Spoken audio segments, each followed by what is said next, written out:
tip of the cap to Le'Veon Bell, and that's what he can do. You think some people back in 2013 that had first-round picks wish that they would have taken him? That's when you go back to your scouting department and say, what exactly did we miss here? Maybe some people have some new jobs. He's a big-time player. If they don't start getting him on the ground here quickly, he's going to pile up a huge game. Dancing to his left. Caught. Kelsey, left side. And able to break one tackle, but then quickly brought down. But a nice little gain. Now we have Kelsey, slow to get back to his feet. Appears to be shaken up. While the training staff works on him, we'll step aside and be right back.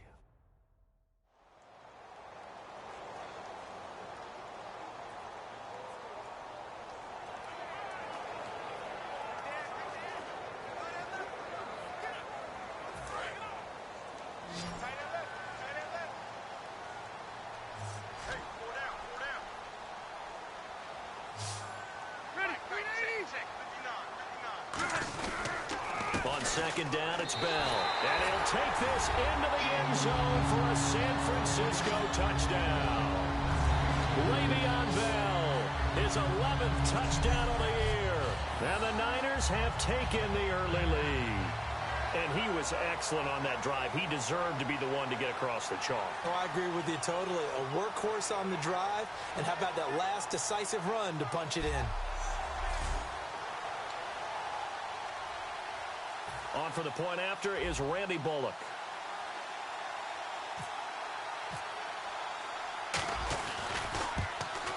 And the 49ers grab a 7-0 lead.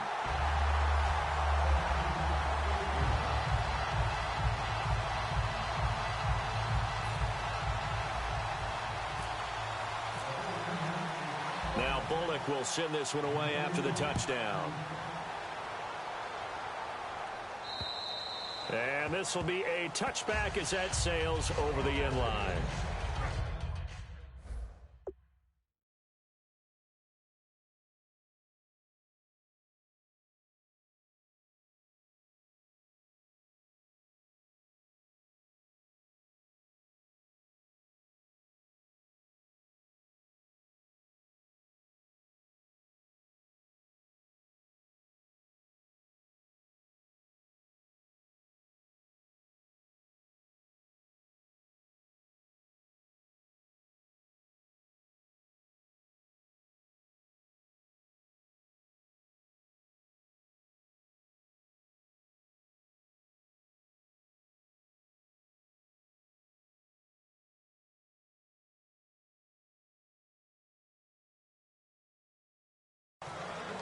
We get a look now at the 49ers defense as they get into position. They were able to force the 3-and-out last time, led to the punt, and then led to a touchdown for their crew. So they'll be looking for a little bit more of that, Charles.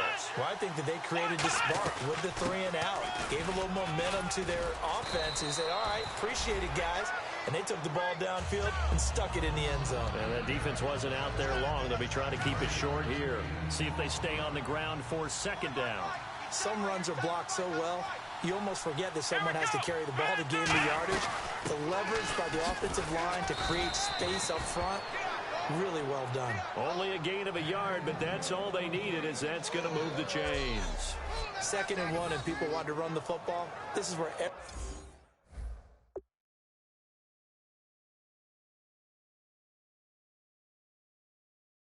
back in the league is supposed to do exactly what we just saw there. Pick up the first down. Clock rolling as we hit the midway point of this first quarter.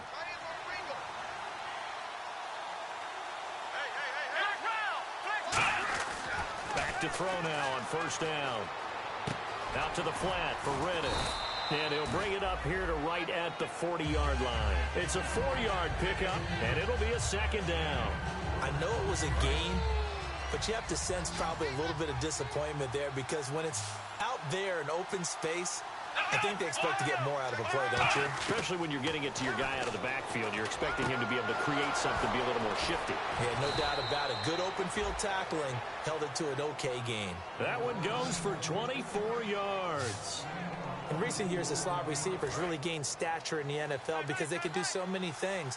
Yes, they can line up wide like your normal wide receiver, but to have that kind of courage and toughness to run routes in the middle of the field and become dependable targets for their quarterbacks and move the sticks, those guys are worth their weight in gold. It's a 7-yard carry to set them up with a 2nd and 3. And that looked like some pretty easy yardage there right up the gut. And he's a guy that has some height to him. So when you don't have to drop a shoulder or create or get through contact or trash, it makes it a lot easier to stay upright, see the field, and make a run as we just saw there.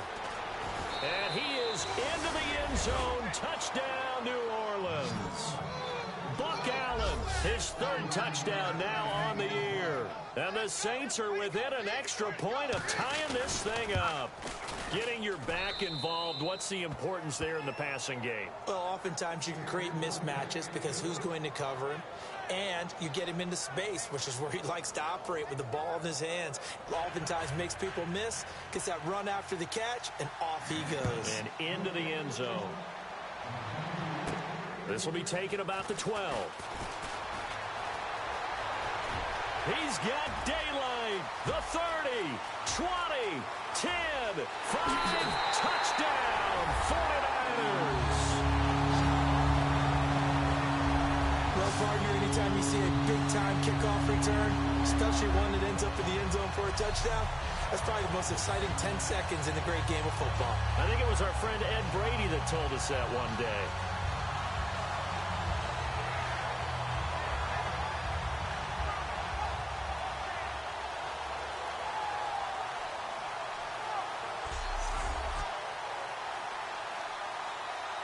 Now Bullock to add the extra point.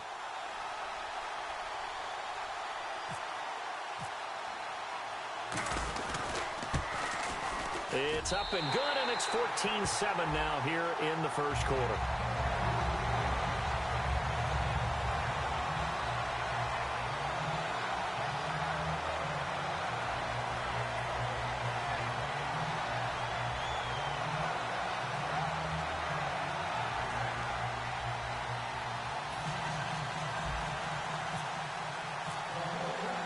So now the other return teams out there as they'll try to duplicate what they just saw.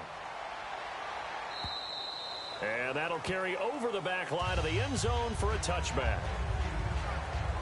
Back out onto the field now comes the New Orleans offense. And they're going to need another score. Got one last time, but still down here.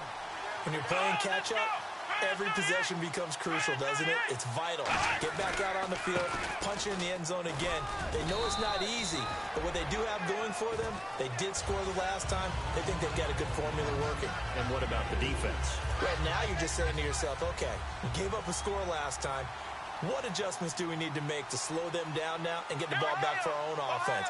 Is it more pressure? Is it more zone? What do they have to do? They're trying to figure that out themselves. We'll see if they can. Nowhere to go here. He lost the football. And fortunately, he's able to reel it back in, but it's going to go down as a big loss here on the play. So a fumble on second down. They're able to maintain possession, brings up third. Well, that was a big oops right there. But how about his ability to correct it? Loses the football, able to get it back himself. Yeah, pounced right back on it, keeps possession. Surveying the field. Going up top. Oh, this is taken in. It's complete. A big-time play there for New Orleans. 47 yards. So after that big play, let's see if they can catch their defense maybe on their heels. We just saw him hit a big play there on a deep post. And most of the time, the post isn't available because usually you have defenders in the middle of the field. But if you throw enough curls and crossing routes and underneath routes, I know from experience, they get tired of watching those balls get caught. They start to creep up a little bit, and that's when you can hit them big over the top. Well, not that we had any questions, but it's obvious his arm does not hurt today, does it? He does not mind slinging it around. He is firing that pigskin around the yard. Yeah, putting it deep downfield, taking shots. Unsuccessful there, but I like his moxie. It's a 5-receiver set. 3 to the left, 2 to the right. He'll try again with the arm here on second down. Looking for his running back, and he's got it. Give him 12 yards on that one. It earns him a fresh set of downs. It's funny, throughout the time that we've been together, when we talk with running backs about the ability to catch the ball, their eyes light up when they talk about open field and having one-on-one matchups, don't they? Yeah, they do. And that's the reason why. What we just saw, shedding those tackles, and that's what they're used to doing. It is, and it starts at the beginning of the play. One-on-one matchup if someone's trying to cover them, but they also like those one-on-ones downfield after the catch when they're running with the ball. They think they're going to win those, too. Now they'll throw here out of the gun. It's caught on the left side by Kurz. And he'll take it into the end zone for the Saints touchdown. Jermaine Kurz, his 4th touchdown on the year. And the Saints are within an extra point of tying this thing up. And we've got a good one brewing. We're all knotted up at 14.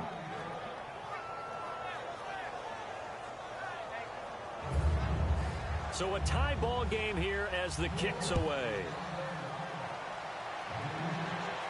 This one taken from the 7. And he'll take it up past the 25 to the 26-yard line.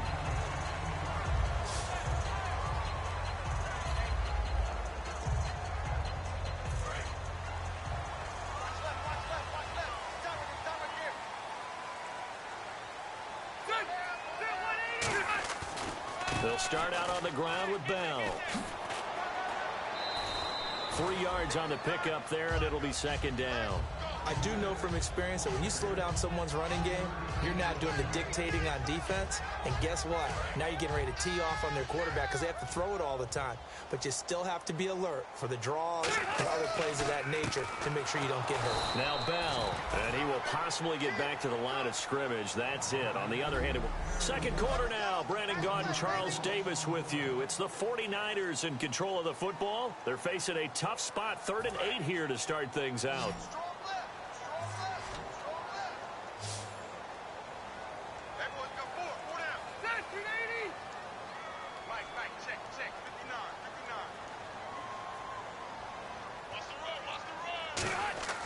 To throw is Rivers.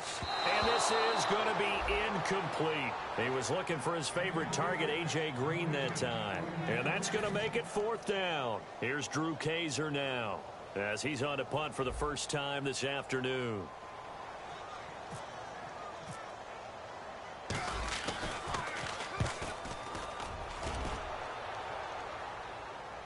And here's a fair catch taken at about the 24-yard line. So possession goes over here on the punt. And the offense will come back onto the field for the 1st and 10.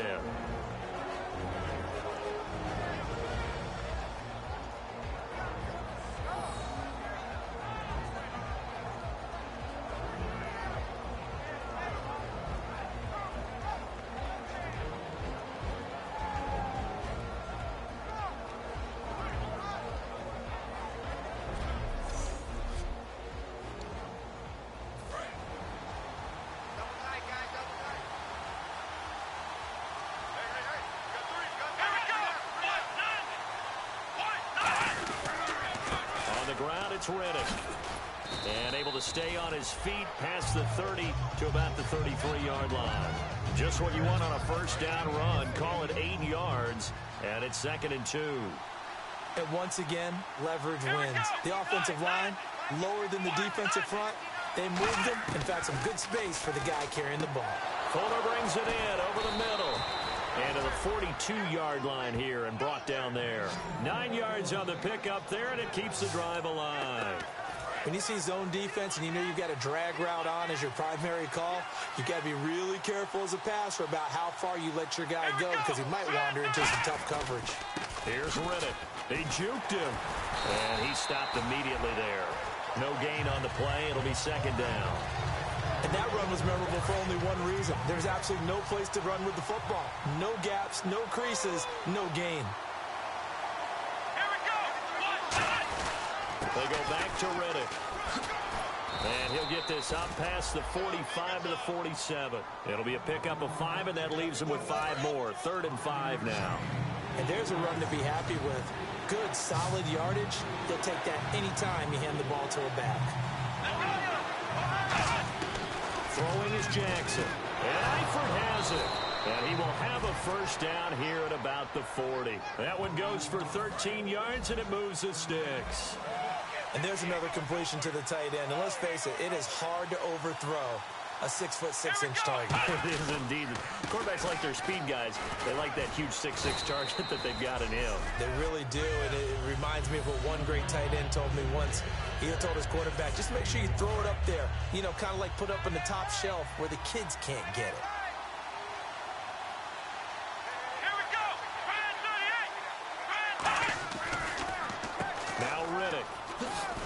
And he'll get this down to about the 30, 31-yard line. Call it a gain of 4 there, so it sets up a big play here. 3rd and a yard. This will be play number 7 on the drive. 3rd and a yard.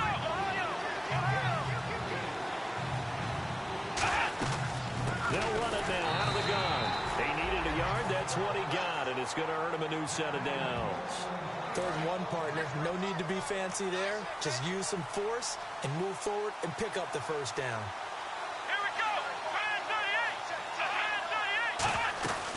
They'll run it now out of the gun. And he is met at the line of scrimmage, and he goes down right there. Officially no gain on the play, and it's 2nd down. Nice job there defensively to clamp down because really they've been on their heels this drive. Agreed, and they really needed that one for confidence, just to feel a little bit better. But I don't know if I would be